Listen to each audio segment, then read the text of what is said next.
I find that there is institutional hope. I mean, the system wants to have a hope and aspiration for the country to achieve something, to get somewhere.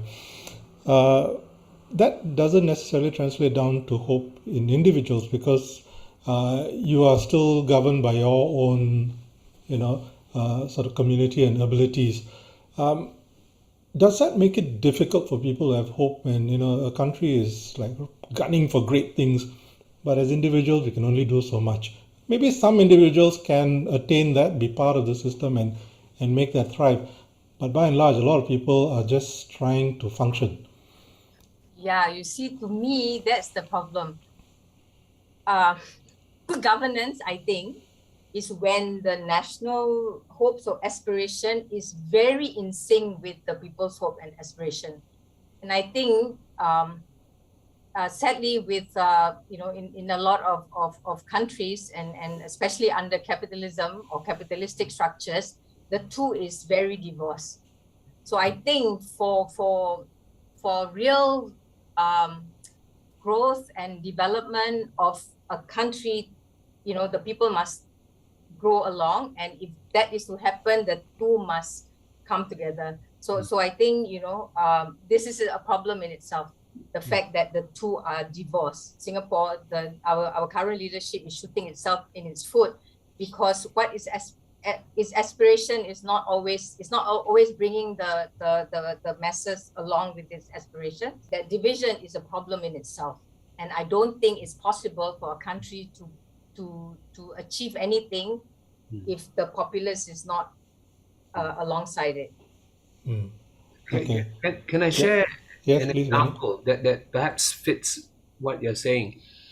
I had a counselor in training and receiving supervision from me, and she worked in a nursing home. And she asked this what she perceived as a very depressed lady, what she's looking forward to. And we use a question. You say, if you have a miracle that can happen, what would that look like? And the lady thought for a while, and then she said, my miracle is that tomorrow morning I would not wake up. I would die. And the counselor was very depressed. And I was looking at her and said, why do you feel depressed? You feel depressed because you have a solution that you think she should have. You want a hope.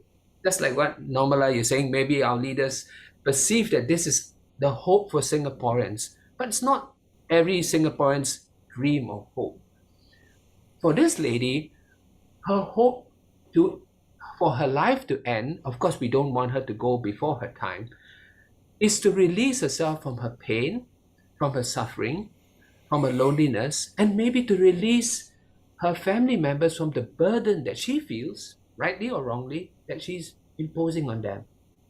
So I like the point that you're making, that the hope that we have sometimes is aligned with others, sometimes it's different, but it needs to be owned for it to be personal by that individual.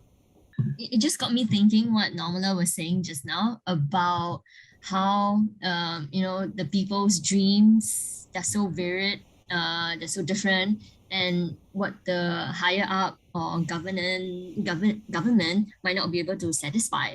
So that's to the point of how are you able to satisfy everyone's dreams when we have so many different aspirations and hopes. And it got me I remembered this example when we were talking to certain residents near nature reserves when they have issues with monkeys. What solution do you hope to see? Some residents would say, remove the monkeys, cull the monkeys. Other residents say, can you maybe push them back into the forest, or can you teach me ways to coexist? So how are we supposed to satisfy everyone's hopes when you might not think that is the right way to do it? So we are trying to inculcate this coexistence, but some people just say, that's not what I want. I want the monkeys removed. So how do I impose what I want onto them? I know, I just had that thought when you were sharing your views, so that was interesting.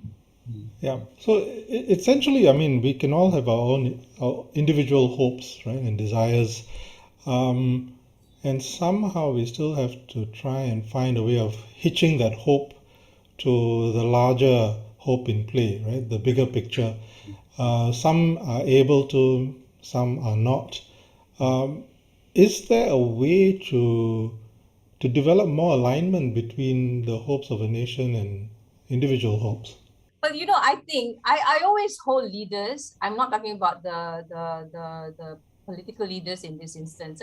I'm talking about any leaders, leaders in the nonprofit sector, leaders in the corporate sector.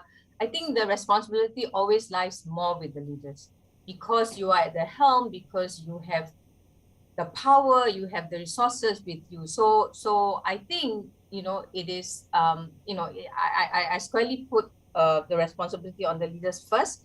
And I think it's about communicating, it's about consulting, it's about, Andy was talking about people are diverse. Yes, there is, amongst your populace, amongst your stakeholders, there are many different groups, but you need to talk to people.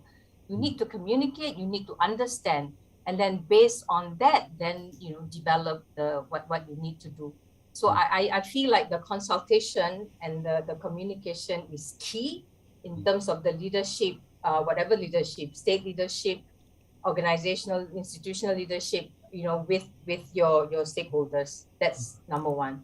And I think we don't do enough of that, definitely not at the state level. I like to just echo that, because I do think over the last couple of years, I see efforts on the part of the government to have more conversations with people, which is quite different, because I can remember some National Day speeches where a blueprint is rolled out for the whole of Singapore. Say, this is the 5-year plan. This is what Jurong would look like. This is what Changi Airport would look like. And, we are suddenly given all of these plans, and whose dreams are those? I think conversations are important to get people to express what may be in their heart, their longing. Now, it doesn't mean that everybody's wish can be fulfilled, but at least we need to have the confidence that our longings are not in conflict with each other. I think when you boil down to the common man in the street, our longings are very similar to one another. It may be expressed in different ways, but if we can have those conversations, then we can build a more cohesive community. And that's my dream.